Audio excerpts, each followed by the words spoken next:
ক্রমান্বয়ে কিছু না কিছু উন্নতি আমরা দেখতেছি, পরিলক্ষিত। আমি না বললেও জনগণ কিন্তু স্বস্তি বোধ করতেছে। জনগণের ভিতরে কিন্তু আস্তে, আস্তে আস্থা ফিরে আসতেছে। কেউ না কেউ নেতা বের করতে গেলে তো দল লাগবেই। একটা স্কুলেই তো সবাই পড়াশোনা করবে না। ১০টা স্কুলে পড়াশোনা করে ১০ জন ব্রিলিয়েন্ট স্টুডেন্ট ওখান থেকে বের হয়ে আসবে। ডক্টর ইউনূস যেভাবেই হোক, সারা বিশ্বে হোক এবং সারা বাংলাদেশে হোক, মানুষের আস্থার জায়গাটা দখল করে নিয়েছে এবং আস্তে, আস্তে সে ইমপ্রুভমেন্টের দিকে যাচ্ছে। দেশের পরিস্থিতি নিয়ে তো আসলে গত ৯ মাসে অনেকে প্রেডিক্ট করছে, অনেকে মন্তব্য দিছে। কিন্তু আমরা তো দেখতেছি যে আস্তে, আস্তে, আস্তে, আস্তে, আস্তে, আস্তে ক্রমান্বয়ে কিছু না কিছু উন্নতি আমরা দেখতেছি, পরিলক্ষিত। আমি না বললেও জনগণ কিন্তু স্বস্তি বোধ করতেছে। জনগণের ভিতরে কিন্তু আস্তে, আস্তে আস্থা ফিরে আসতেছে।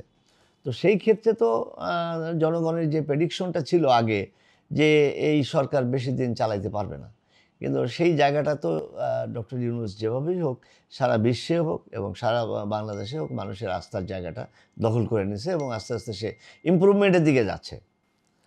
আর বর্তমান যে রাজনৈতিক প্রেক্ষাপট এবং যে কোনো রাজনৈতিক প্রেক্ষাপটে ২ ধরনের কথা সবসময় আসবে। কোনো সময়ে দেখা যাবে যে একই দিকে কিন্তু রাজনীতি চলে না বা যায় না। যদিও আমাদের এই এশিয়া মহাদেশের বিষয়টা হচ্ছে একটু ভিন্ন। কিন্তু অন্য উন্নত বিশ্বে কিন্তু রাজনীতি নিয়ে এত ঝামেলায় কিন্তু কেউ জড়ায় না, দেশের ভিতরে ইন্টারনাল ম্যাটার নিয়ে। এক্সটার্নাল ভায়োলেন্স হলে তখন হয়তোবা সবাই সংঘবদ্ধভাবে তার এগেইনস্টে প্রতিহত করে। কিন্তু আমাদের কিন্তু কেউ কাউকেই মানতে চায় না। যখন যেই ক্ষমতায় আসুক না কেন, তার এগেইনস্টে কিছু কথা বলতে হবে, তার এগেইনস্টে দাঁড়াইতে হবে, গণতন্ত্রের কথা বলতে হবে। এইসব বলে টলে নির্বাচনের কথা বলতে হবে। এইসব বলে টলে মোটামুটি আমরা মাঠটাকে গরম করে সরগরম করার চেষ্টা করি। তো এটা তো থাকবেই। এর মধ্যে দিয়েই ডক্টর ইউনূসকে আগাইতে হবে। জনগণের যে গণতান্ত্রিক অধিকার সেটা তো স্টপ করা যাবে না। দল আরও সংখ্যা বাড়তে পারে। যদি কেউ মনে করে যে আমরা দল করে আমরা ২টা কথা বলবো, তার ভিতর থেকে কেউ না কেউ নেতা বের করতে গেলে তো দল লাগবেই। একটা স্কুলেই তো সবাই পড়াশোনা করবে না। ১০টা স্কুলে পড়াশোনা করে ১০ জন ব্রিলিয়েন্ট স্টুডেন্ট ওখান থেকে বের হয়ে আসবে। সুতরাং দল নিয়ে চিন্তা করে লাভ নেই। দল যত বেশি গণতান্ত্রিক, প্রত্যেকের কথা বলার রাইট আছে। যখনই তার সাথে কোনো দলের কথা সঙ্গতিপূর্ণ না হয়, সে তো একটা দল করতে পারে। এখন সে দল করে সে কতটুকু সাস্টেইন করবে সেটা তার ক্যালকুলেশন। কিন্তু দল করা তো বন্ধ করা যাবে না। অ্যাকচুয়ালি মানে যারা যেটাই বলুক না কেন, তার পক্ষে যুক্তি আছে। সবসময়ই দেখা যাবে যে একটা পরিবর্তন আসলে কোনো জিনিসের দাম বাড়বে, কোনো জিনিসের দাম কমবে। এই দাম বাড়ানো আর কমার মধ্যে দিয়েই কিন্তু একটা ব্যালেন্স হইতেই কিন্তু কান্ট্রিটা চলে। এখন ডলারের দাম বাড়লে সোনার দাম বাড়বে। আর ডলার আর সোনার দাম বিগত দিনে কম ছিল, এখন বেড়ে গেছে। এটা বাড়বে। সারা ওয়ার্ল্ডে বাড়ার কারণে আমাদের দেশেও বাড়বে। তো আমাদের দেশের যেসব জিনিসগুলো বাইরে থেকে ইম্পোর্ট হতো, সেসব জিনিসের দাম বাড়বে। বাইরে ইম্পোর্ট হওয়ার ফলে ডলার দিয়ে কিনতে হয়।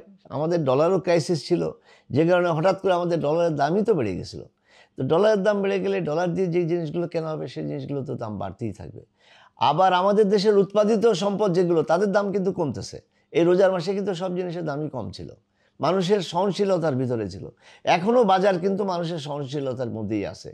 শুধু চালের দাম বাদে আর বাকি মোটামুটি যে নিত্য প্রয়োজনীয় দ্রব্য মূল্য, যেটা নিয়ে মানুষ সবচেয়ে বেশি আন্দোলন করে, বাজারে যায়, যে কেনাকাটা করে, সেটার দাম কিন্তু এখন কমছে এবং সহনশীলতার মধ্যেই আছে। তো সুতরাং এটা তো থাকবেই।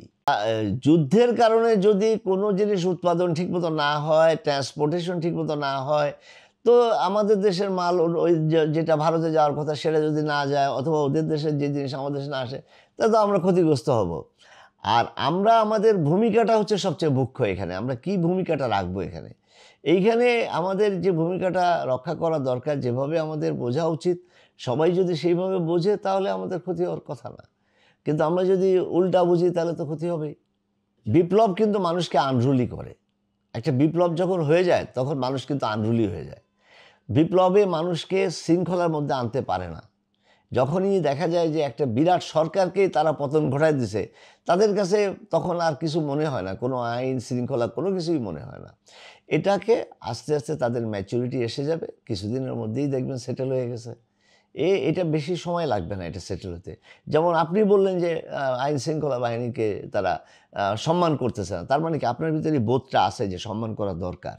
তো এই বোধটা কিন্তু আরও ১০ জনের আছে এবং যে এটা মানে আনরুলি হবে, যে এটা অন্যায় করবে, তাকে বোঝানোর লোক কিন্তু অলরেডি তৈরি হয়ে গেছে। তার বাড়ির থেকে আরম্ভ করে আশেপাশের থেকে, এবং সে নিজেও হয়তো হঠাৎ করে বুঝে বলে যে না, আমি এটা অন্যায় করছি।